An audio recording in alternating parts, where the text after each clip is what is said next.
E aí, puxando para a sua realidade, né, como educador, assim, né, como que esse boom de acesso, né, eu acho que é um dado assim, interessante, que é essa coisa, assim, por que que tem, né, 90% de acesso? Porque se tem mais condição de se comprar um smartphone. Então a gente tem um smartphone que custa R$400, R$300, e tem o de 15 mil, e isso, de uma certa forma, democratiza, né, o acesso a isso, né? E acho que isso se reflete muito na parte educacional, né, assim, de como era há alguns anos esse acesso e hoje, e como muda isso, né, numa sala de aula, né, ou mesmo, né, no vestibular e tudo, né? Bom, aí tem dois papéis, né? Eu como professor e eu como diretor do vestibular. Como professor, eu diria que muda muito, porque afinal de contas você está utilizando uma informação. Então, eu sou professor de História da América Latina, sei lá, faço uma referência a um objeto arqueológico na região Maia. Então, eu posso pedir para o aluno falar diretamente aquilo e ele entrar, ver e a gente comentar. O que a gente fazia há 10 anos ou fazia 30 anos? Um slide. No tempo da transparência ainda, sim, de uma coisa que ficava fixa, né? Ou mesmo, claro, a escola, a universidade me permite, eu tenho contato, eu posso projetar, mas tem coisas que às vezes não está na aula preparada, mas que surge exatamente do debate, da pergunta, de uma informação, e os próprios alunos entram, porque uma boa parte dos professores ou das escolas, São Paulo chegou a legislar, o estado de São Paulo, proibindo o uso de celular em sala de aula. Óbvio que isso é a mesma coisa que proibir as pessoas de respirar, porque afinal de contas... Hoje em dia não tem como. A nossa memória está no celular, ou seja, parte do que nós somos e pensamos e temos de artefatos, seja de fotografia ou de acesso a informações básicas, a gente já sabe que não precisa ficar guardando todas elas, porque o celular está à mão, né? Então, acho que o professor vive esse dilema, mas hoje em dia estamos trabalhando até mesmo por conta de aceitar uma nova realidade, que é colocar isso aí para trabalhar favoravelmente. E é uma outra, para você capturar a atenção, né, desse público, né, assim, não dá mais, ler esse artigo, você tem que chamar a atenção de uma outra forma, né. E essa é outra estratégia. Por exemplo, neste semestre especificamente, os meus alunos estão, como uma das atividades de trabalho deles, é transformar em post de Instagram a discussão teórica que a gente fez em aula. Pode ser um carrossel, pode ser um Reels, pode ser qualquer coisa. Historiando 023. Então, assim, são coisas simples, alguns mais criativos, outros menos, mas é isso. Ou seja, que se você me perguntasse há 5 anos, você vai transformar uma discussão de um grande teórico, né, de um grande nome, Walter Benjamin, Foucault, em um vídeo de internet, eu diria não, mas obviamente que... Porque também tem uma elaboração muito sofisticada de você ser capaz de transmitir uma ideia complexa numa linguagem simples. É muito difícil, né? É muito difícil. Né? Só que é mais fácil para esses jovens fazerem do que para mim. Então a minha formação, ou até mesmo pelo meu não domínio tecnológico, eu tenho um domínio de usuário, eu não diria que eu tenho um grande domínio, mas... Então, agora, para o aluno que maneja mais ferramentas, eles conseguem. Eles conseguem simplificar e tornar aquilo atrativo para uma rede social. Então, meu trabalho como professor é fazer a curadoria para saber se aquilo ali não tem uma coisa errada do ponto de vista... Agora, você acha isso positivo, assim, como disseminação de informação, assim, porque assim, acho que tem uma...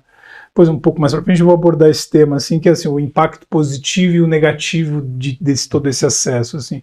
Acho que tem um impacto positivo que é esse maior acesso à informação, né? Mas isso fica raso, porque é isso, diferente de você ler um livro, né, sobre o Foucault e ver ali, ou diferente de você ver um carrossel com 5 frases e achar que você sabe tudo sobre Foucault. Então, acho que você não sabe, evidente que você não vai saber tudo lendo um carrossel ou tendo aquilo, mas acho que é uma isca para quem vai querer se aprofundar em relação àquilo.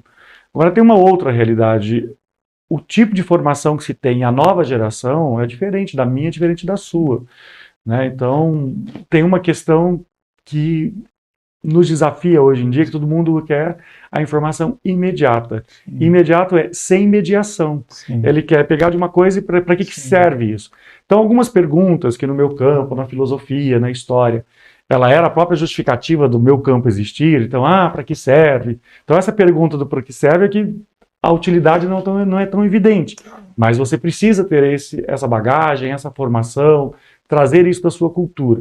Então, a gente perde um pouco disso. Mas, por outro lado, eu não acho que tem apenas usos ruins em relação a essas simplificações. Não é. Que às vezes também tem um encanto intelectual nele mesmo de falar coisa que só ele entende. E assim, nossa, o cara é fera demais, né? Sim. Então aí às vezes não é. Então eu acho que para aqueles que vão seguir carreira, que tem uma demanda, um compromisso de formação, não pode fazer uma formação de Instagram, ou de post de Twitter, mas para boa parte das pessoas é ali que as coisas Mas é um desafio, circulam. né? É um desafio. Porque aí parece que a figura do professor ela já não é mais necessária, né? Porque eu vou ter todas as respostas pesquisando no Google, né? Então, mas eu acho que a figura do professor muda no sentido de que ele passa a ser uma espécie de curador, de poder dar validação em relação àquilo que você procura.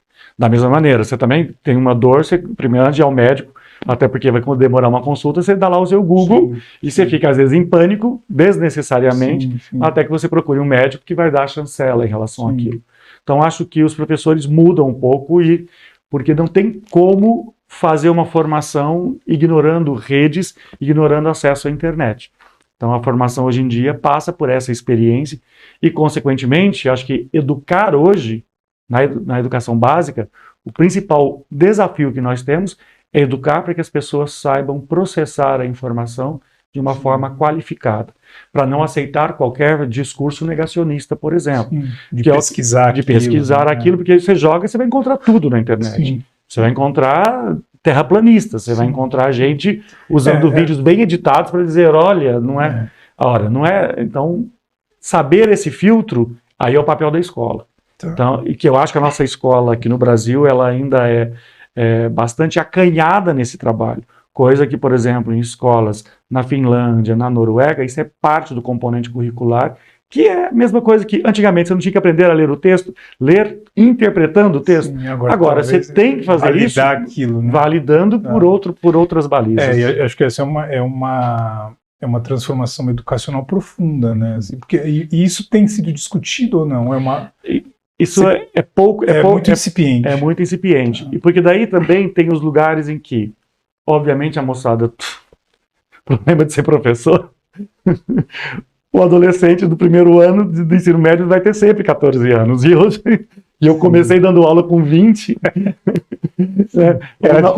Ou na universidade eu recebo sempre o aluno de 17. O gap geracional era menor. Era menor, então eu entendia a piada, a referência, ou ele entendia a minha, e agora, obviamente, já não é mais a mesma coisa. Referências que se conecte ali, né? Exato, e ao mesmo tempo você tem muito mais bagagem.